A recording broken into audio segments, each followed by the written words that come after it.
ભારતની બે ટૂંક વાત, સ્પષ્ટ વાત છે કે કાશ્મીર મુદ્દે કોઈની પણ દખલગીરી નહીં ચાલે, દ્વિપક્ષીય વાતચીત કરવામાં આવશે।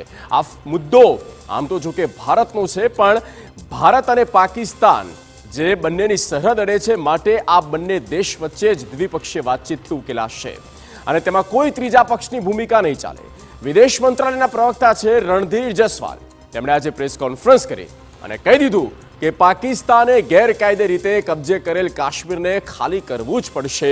પીઓકેની વાત કરી, ભારત લાંબા સમયથી આ નીતિ પર ચાલી રહ્યું છે અને તેમાં કોઈની પણ દખલગીરી કે કોઈ જ પ્રકારનો ફેરફાર નહીં જ થાય। As you are aware, we have a long-standing national position that any issues pertaining to the Union territory of Jammu and Kashmir have to be addressed by India and Pakistan bilaterally. That stated policy has not changed.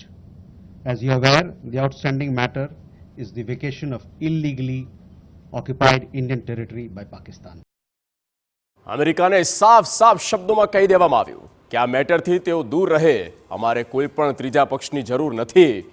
અમેરિકાએ જે ધમકી આપી કે ભારત અને પાકિસ્તાને trade માટે ચેતવવામાં આવ્યા, જો યુદ્ધ વિરામ નહીં કરો તો અમેરિકા તમારી સાથે વેપાર નહીં કરે, આ વાતનું ભારતે ખંડન કર્યું અને સ્પષ્ટ શબ્દોમાં વાતને ખોટી કહી દીધી। From the time of Operation Sindoor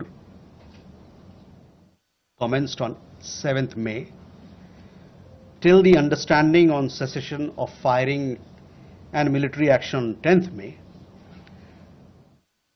there were conversations between Indian and US leaders on the evolving military situation. The issue of trade did not come up in any of these. એક એવો મુદ્દો, એક એવી ચિંતા